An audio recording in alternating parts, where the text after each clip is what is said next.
السلام علیکم everyone, welcome back to my YouTube channel. ناظرین، آج کا ٹاپک سکندر اعظم کے بارے میں ہے، جسے الیگزینڈر سے بھی لوگ یاد کرتے ہیں۔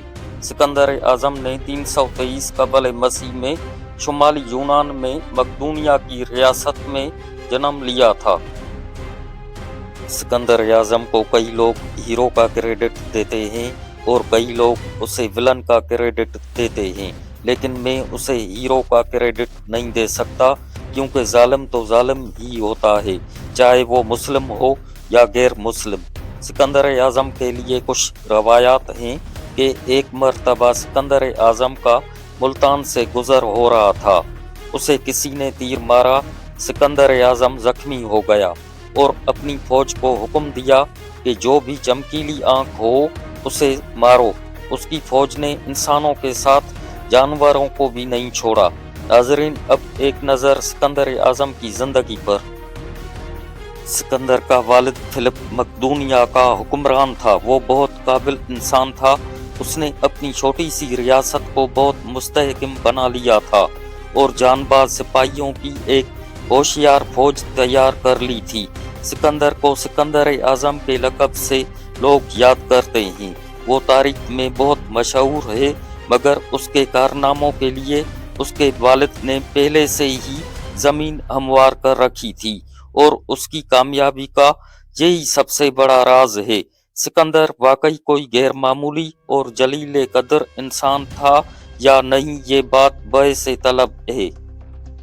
سکندر اعظم نے چھوٹی سی عمر میں 2 بر اعظموں پر اپنا سکہ جما لیا تھا، اس طرح تاریخ میں وہ پہلا فاتح عالم تصور کیا جاتا ہے۔ حقیقت میں وہ خواہ جیسا رہا، مگر تاریخ نے اس کے نام کو بہت چمکا دیا ہے۔ بہت سے شہر اس کے نام پر بسائے گئے، جن میں سے بہت سے آج تک موجود ہیں۔ ان میں سب سے بڑا مصر کا اسکندریہ شہر ہے۔ سکندر اعظم کی عمر ابھی 20 سال کی تھی کہ وہ بادشاہ ہو گیا۔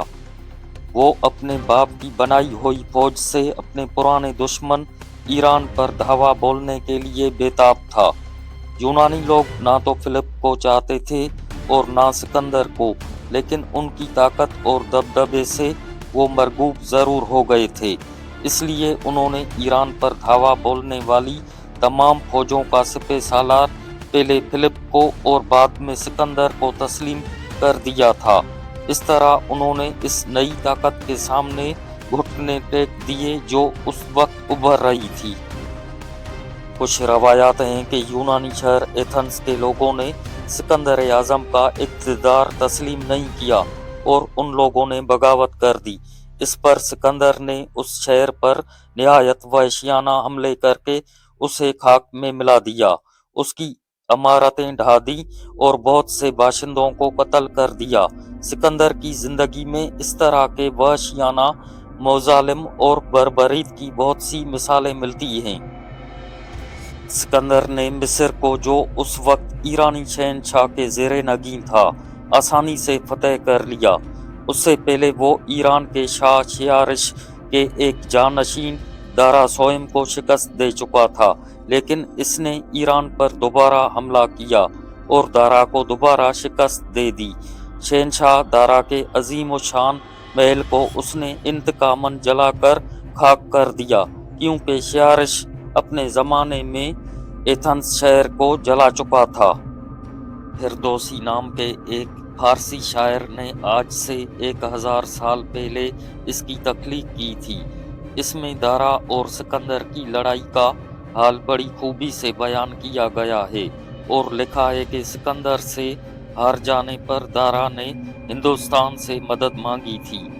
ہوا کی طرح تیز اونٹ سوار پورس کے پاس پہنچا، جو اس وقت ہندوستان کے شمال مغرب کے علاقوں کا حکمران تھا، لیکن پورس اس کی ذرا بھی مدد نہ کر سکا۔